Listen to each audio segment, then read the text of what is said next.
Kuasa hukum keluarga Vina, Hotman Paris, merasa ada kejanggalan dengan hilangnya 2 DPO dalam kasus pembunuhan pasangan Sujoli, Vina, dan Eki.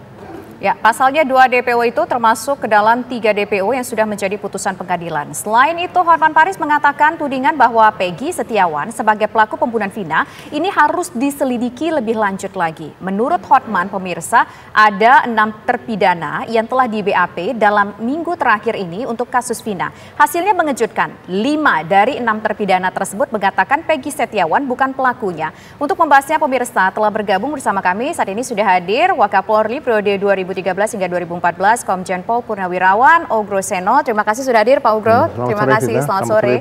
Dan juga bergabung bersama kami ada pakar hukum pidana Prof. Hipnu Nugroho dan juga ada kuasa hukum keluarga Vina yaitu ada Mbak Dewi Intan. Nah, pertama saya ingin menuju ke Pak Ogro terlebih dahulu. Kalau kita melihat di sini kasus menjadi semakin rumit begitu ya. Ada 2 pernyataan dari kuasa hukum keluarga Vina yang mengatakan bahwa 6 dari terpidana yang di BAP, 5 mengatakan tidak mengenal Peggy Setiawan dan Peggy tidak terlibat. Kemudian yang kedua lagi, ini juga soal bahwa apakah 2 orang yang masih dicari atau 2 orang yang kemarin disampaikan mereka ini terlibat pembunuhan, DPO kemudian dihilangkan dari DPO. Pak Ogro Seno, menurut Anda apakah memang ada yang janggal? Ya, jadi berkas perkara 8 tersangka kemudian menjadi tertuduh dan menjadi terdakwa sekarang terpidana. Pada saat pemeriksaan di awal di kepolisian, di penyidikan, kemudian penuntutan masuk tahap ke pengadilan, biasanya mereka juga sudah menjelaskan bahwa kalau mereka melakukan bersama-sama pasti mereka kenal. Karena tidak ketemu seperti orang mudik ketemu di satu titik datang lagi kawannya sama-sama, tidak. Ini pasti bersama-sama, direncanakan bersama-sama dengan tujuan yang mereka sendiri tahu. Nah, pada saat mereka ditanyakan apakah benar yang melakukan perbuatan adalah A, B, C, D termasuk Peggy misalnya. Paling tidak foto juga pasti sudah dipastikan itu Peggy yang mana dan sebagainya. Itu semua sudah dibuka di penyidikan sampai tahap pengadilan. Dan itu pun sudah ditanyakan pada hakim. Jadi berkas perkara yang sudah lengkap ini sampai pengadilan itu kan bisa jadikan suatu bukti. Biasanya kalau korupsi jadikan bukti baru nanti kalau di dalam persidangan berkembang ada pelaku-pelaku baru lainnya gitu. Jadi ini nanti akan menjadi petunjuk. Keterangan saksi lagi petunjuk. Jadi kalau sekarang diperiksa 5 dan 6. Dikatakan 6 ya, saat 5 menyatakan tidak kenal. Nah, dan sekarang tujuan daripada berita acara pemeriksaan itu apa? Sebenarnya kalau memang Peggy ketangkep masukkan di ruang interogasi, biasanya kan polisi punya yang bisa dilihat dari luar. Mereka suruh nunjuk aja, kenal nggak, gitu lah. Seperti itu menurut saya. Nah, termasuk dengan 2 DPO tadi yang awalnya ada 3 DPO, tapi ternyata hanya 1 DPO, 2 lagi dikatakan sudah tidak masuk dalam daftar DPO. Jadi 2 DPO yang sudah masuk berkas perkara dan sudah masuk proses pengadilan yang inkrah, itu tidak boleh dihilangkan, itu kan juga bagian daripada bukti. Jadi ya tidak kan? Bisa hanya karena keterangan terpidana lain kemudian 2 DPO dihapus? Nggak bisa, kalau menghilangkan bukti itu juga ada sanksinya di hukum pidana gitu. Jadi bagi saya sebagai mantan penyidik tidak boleh dikatakan ada saksi yang ini dinyatakan bukan sebagai pelaku gitu aja, itu nggak bisa. Oke. Kemarin juga polisi kan merilis dan menyertakan juga alat-alat bukti yang digeledah dari rumahnya Peggy itu ijazah, identitas. Intinya alat bukti identitas ini apakah bisa kemudian menetapkan Peggy sebagai pelaku pembunuhan hanya karena alat buktinya hanya sebatas dokumen-dokumen atau berkas-berkas identitas ini? Ya, dokumen itu hanya menyatakan bahwa identitas dia sebagai Peggy kan mungkin ada Peggy A, Peggy B, Peggy C, ada Peggy Z juga ada situ kan. Ya. Nah, kalau Peggy yang diduga sebagai pelaku ini dan dianggap sebagai aktor intelektual atau aktor utama, saya rasa di tubuh korban kalau perkaranya dikaitkan dengan penganiayaan dengan pemberatan, mungkin bisa pembunuhan dan mungkin ada perkosaan, pasti ditemukan alat bukti atau barang bukti lain seperti cairan dan sebagainya, keringat atau alat dan bukti pembunuhannya begitu. Iya, misalnya kalau perkosaan kan ada cairan seperti sperma itu. Ini kan harus dibuktikan secara forensik oleh dokter kehakiman, laboratorium, kemudian harus bisa ditemukan DNA siapa ini. Nah, kalau Peggy ketangkep, cek DNA-nya sama nggak? Kalau DNA-nya sama ya pelakunya. Nah, jadi nggak usah pakai identitas kartu yang lain di situ. Di situlah pembuktian apa ya, scientific crime investigation-nya di situ. Oke, sebelum kita membahas mengenai scientific identification-nya tadi, saya ingin menuju ke kuasa hukum dari keluarga Vina, yaitu ada Mbak Dewi. Mbak Dewi, apa sih sebetulnya yang membuat pihak keluarga ini tidak merasa yakin bahwa Peggy adalah pelakunya? Apakah hanya dari keterangan 5 orang terpidana saja yang mengatakan Peggy tidak terlibat dan tidak mengenal Peggy, atau mungkin ada aspek-aspek lain yang membuat kuasa hukum dan keluarga tidak meyakini hal tersebut? Ya, selamat sore. Mengenai pernyataan tersebut, ya kami mendapatkan informasi baru-baru ini memang ya yang mengenal itu hanya satu terpidana, yang 5-nya tidak mengenal dan tidak mengakui itu gitu loh. Jadi hanya sebatas informasinya hanya sebatas itu dulu, baru itu yang kami dapatkan. Yang lain-lainnya apa? Apakah hanya berdasarkan itu saja atau mungkin ada aspek lainnya, misalkan saja karena ada informasi-informasi dari pihak-pihak tertentu yang meyakinkan kuasa hukum kayaknya nih Peggy ini harus ditelusuri lebih lanjut nih terlibat atau tidaknya?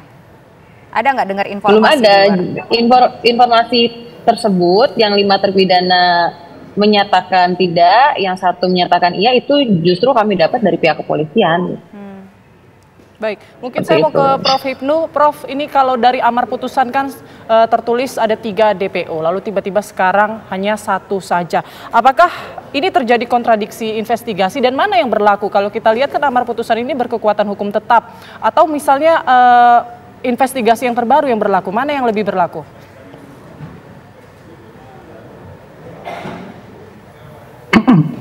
Ya, ini Mbak, bicara putusan itu adalah bicara dokumen. Bicara dokumen, saya kira sudah teruji di dalam persidangan. Jadi pada waktu penyidik memberikan suatu gambaran rekonstruksi, itu adalah sudah jelas semua. Sehingga saya sepakat dengan Pak Groseno, ini data sudah ada. Cuman kecermatan pada waktu itu, pertanyaannya, kenapa nulis DPO, tapi tidak identifikannya tidak jelas. DPO namanya siapa, rumahnya siapa, anaknya siapa, sekolahnya di mana, paling tidak ada seperti itu. Nggak bisa kita hanya menulis A, begitu tok, B, itu nggak ada. Kenapa nggak bisa? Karena itu sebagai subjek hukum. Apakah kaitannya sebagai penyerta, apakah sebagai pembantu, apakah sebagai turut serta? Karena ini kan penyertaan. Sehingga saya melihat dalam kasus ini ketidakcermatan pada 8 tahun yang lalu, yang mengakibatkan juga pada putusan mengikuti pada BAP yang tidak teridentifikasi dari kasus yang ada. Ini problem besar ini. Saya kira ini pengalaman untuk Polri ke depan. Ketika menulis suatu identitas harus jelas anaknya siapa, rumahnya di mana, sehingga tidak menyulitkan seperti ini. Nah, gitulah. Oleh karena itu pertanyaannya, kenapa penyidik pada waktu tidak cermat seperti itu? Adakah faktor kepentingan? Adakah faktor yang lain? Ini juga diselesaikan. Karena apa? Akan menimbulkan suatu permasalahan di kemudian hari dan ini menjadikan contoh buruk pengungkapan perkara. Memang Mbak, dalam ilmu kriminalistik itu kadang-kadang teori ya, kita bicara teori. Itu baik. Tampaknya ada gangguan.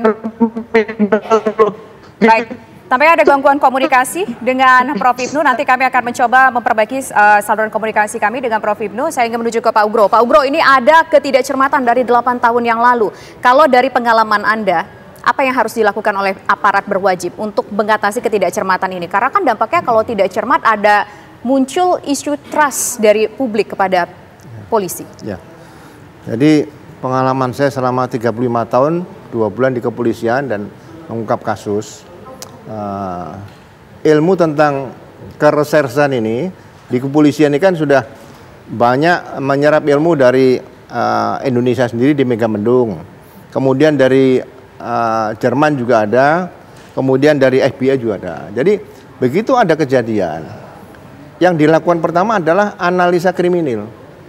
Jadi beberapa kemungkinan itu harus dituangkan di situ. Kemudian setelah ada analisa kriminal, udah bisa mengarah kepada beberapa kemungkinan, tapi bisa 3, bisa 5 dan sebagainya, bisa 2 ya. Nah, baru dilakukan penyelidikan, karena memang tidak ditemukan saksi di lapangan.